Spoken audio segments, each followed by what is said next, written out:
भारत के खिलाफ मिली करारी शिकस्त के बाद नामीबियाई कप्तान गेरहार्ड इरास्मस का गुस्सा सातवें आसमान पर था। उन्होंने भारतीय टीम की ताकत, अंपायरों के फैसलों और अपनी टीम की रणनीतियों पर जो तीखा बयान दिया, उसने सबको हिलाकर रख दिया है। इरास्मस ने बेबाकी से अंपायरिंग के स्तर पर सवाल उठाए और अपनी टीम की गलतियों को भी जमकर आड़े हाथों लिया। क्या था वो चौंकाने वाला बयान, बताएंगे आपको विस्तार से। लेकिन उससे पहले अगर आपको भी टीम इंडिया की यह धमाकेदार जीत दिल से पसंद आई है तो इस वीडियो को एक लाइक जरूर करें और चैनल को सब्सक्राइब करना न भूलें। भारत और नामीबिया का T20 वर्ल्ड कप महामुकाबला दिल्ली के अरुण जेटली स्टेडियम में शुरू हुआ, जहां नामीबिया ने टॉस जीतकर पहले गेंदबाजी चुनी। लेकिन संजू सैमसन ने मैदान पर आते ही ताबड़तोड़ बल्लेबाजी से उनका ये फैसला गलत साबित कर दिया। संजू ने महज 8 बॉल पर 22 रन बनाकर भारत को वो रफ्तार दी जिसकी किसी ने उम्मीद नहीं की थी। जब तक संजू क्रीज पर मौजूद थे तब तक रन रेट 13 के ऊपर चल रहा था। उनके आउट होने के बाद ईशान किशन का वो भयंकर तूफान आया जिसने नामीबिया के होश उड़ा दिए। ईशान ने आते ही छक्कों की ऐसी बारिश कर दी मानो टीम इंडिया 300 रन का पीछा कर रही हो। उनकी इस विध्वंसक बल्लेबाजी ने पूरे स्टेडियम को हैरान कर दिया और नामीबिया के हर एक प्लान को मिट्टी में मिला दिया। जहां पावर प्ले के 5 ओवर तक इंडिया टीम का स्कोर 58 के करीब था, लेकिन उसके बाद ईशान किशन ने पावर प्ले के आखिरी ओवर में ऐसी तूफानी बल्लेबाजी की कि सब देखते रह गए। उन्होंने इस ओवर में लगातार 4 गगनचुंबी छक्के जड़े और आखिरी गेंद पर भी एक करारा चौका जड़ दिया।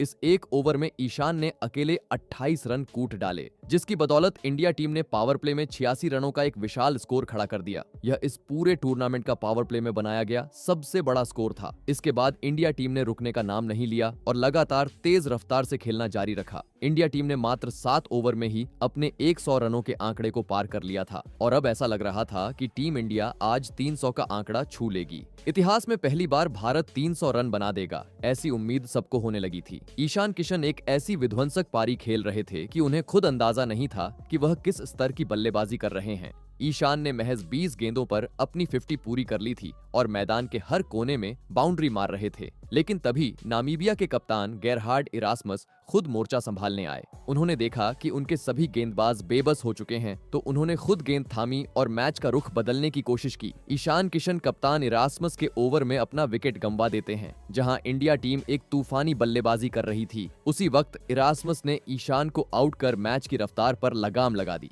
ईशान किशन ने आज महज 24 गेंदों पर 61 रनों की पारी खेली, जिसमें उन्होंने 5 शानदार छक्के जड़े थे। उनके आउट होने के बाद सूर्य कुमार यादव और तिलक वर्मा थोड़ा धीमा खेलने लगे।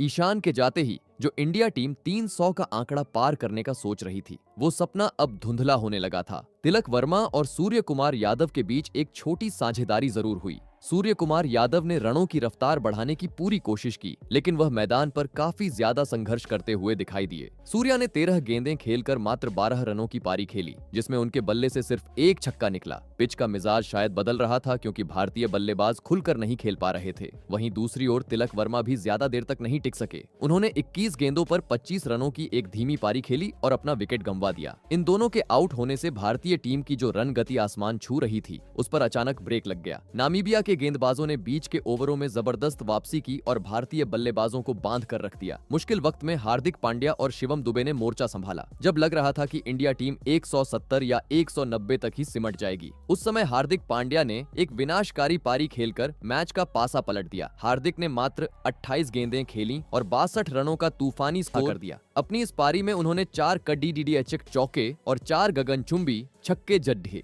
दूसरी तरफ शिवम दुबे उनका बखूबी साथ दे रहे थे। वह काफी समझदारी से बल्लेबाजी कर रहे थे और अपना विकेट बचाकर खेल रहे थे। हार्दिक के इस प्रचंड प्रहार की बदौलत इंडिया टीम ने 18 ओवर में ही 200 रनों का आंकड़ा पार कर लिया। नामीबिया के गेंदबाज जो मैच में वापसी की उम्मीद कर रहे थे, हार्दिक ने उनकी उम्मीदों को पूरी तरह ध्वस्त कर दिया। जहां इंडिया टीम ताबड़तोड़ बल्लेबाजी करती जा रही थी, वहीं पर गेरहार्ड इरास्मस ने डेथ ओवर्स में एक बार फिर कमान संभाली। उन्होंने अपनी सटीक गेंदबाजी से रनों की उस सुनामी को रोकने की पूरी कोशिश की जिसने नामीबिया के खेमे में खलबली मचा रखी थी। इरास्मस ने चतुराई से अपनी गति में मिश्रण किया और हार्दिक पांड्या जैसे खतरनाक बल्लेबाज को बड़े शॉट खेलने से रोकने का प्रयास किया।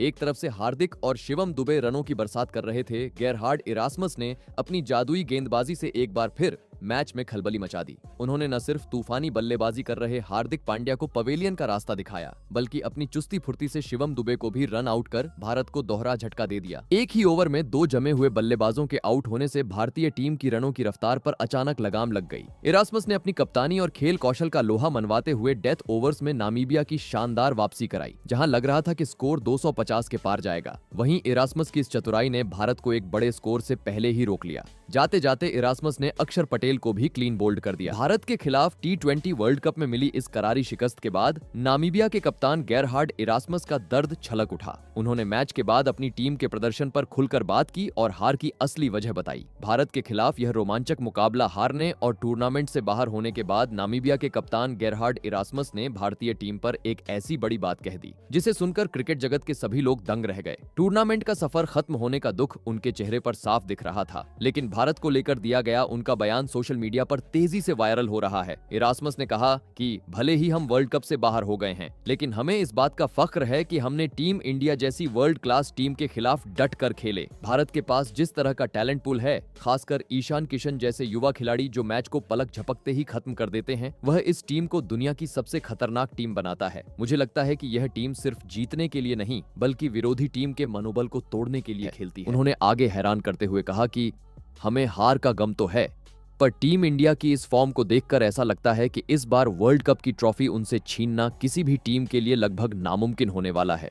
उनका यह अंदाज और आत्मविश्वास किसी भी विपक्षी कप्तान को डराने के लिए काफी है। मैच की शुरुआत में किस्मत ने हमारा साथ दिया और हमने टॉस तो जीत लिया था। उस वक्त हमारे मन में साफ था कि हम पहले गेंदबाजी करेंगे और लक्ष्य का पीछा करेंगे। इसकी सबसे बड़ी वजह यहाँ की कंडीशंस थी, क्योंकि जैसे जैसे शाम होती है मैदान पर ओस पड़ने लगती है। ओस की वजह से गेंद गीली हो जाती है और गेंदबाजों के लिए उसे ग्रिप करना मुश्किल होता है। इसी को ध्यान में रखते हुए हमने सोचा था कि बाद में बैटिंग करना काफी आसान हो जाएगा। हमें पूरा भरोसा था कि अगर हम भारत को एक सीमित स्कोर पर रोक लेते हैं तो ओस का फायदा उठाकर हम इस मैच को अपनी मुट्ठी में कर लेंगे। भारत के बल्लेबाजों ने आज मैदान पर ऐसी तूफानी बल्लेबाजी की कि हमारी सारी प्लानिंग धरी की धरी रह गई। उन्होंने अपनी विस्फोटक बैटिंग से एक ऐसा उदाहरण पेश किया जिसे देख हर कोई हैरान था। शुरुआत से ही भारतीय ओपनर्स ने हमारे गेंदबाजों पर दबाव बनाना शुरू कर दिया और मैदान के हर कोने में चौकों छक्कों की बारिश कर दी। खासकर जिस तरह से उन्होंने ओस की परवाह किए बिना अपनी टाइमिंग और पावर का इस्तेमाल किया, वह वाकई काबिले तारीफ था। उन्होंने साबित कर दिया कि जब बल्लेबाज इस लय में हो तो टॉस या कंडीशन ज्यादा मायने नहीं रखती। भारतीय बल्लेबाजों ने हमारे हर प्लान को फेल करते हुए एक ऐसा विशाल स्कोर खड्डी दिशा कर दिया जिसके सामने हमारे गेंदबाज बेबस नजर आए। लक्ष्य का पीछा करने के लिए जब हम मैदान पर उतरे तो हमारे सामने इतना विशाल टारगेट था कि उसे चेज करना किसी भी हाल में आसान नहीं होने वाला था। संजू सैमसन ने शुरुआत में ही जो तूफानी बल्लेबाजी की, उसने हमारे लिए जीत की राह को बहुत मुश्किल बना दिया था। इतने बड़े स्कोर को चेज करने के लिए जिस तरह की शुरुआत चाहिए थी, दबाव की वजह से हम वैसा नहीं कर पाए। हमारे लिए स्थिति बहुत ही गंभीर थी, क्योंकि अगर हम यह मुकाबला हारते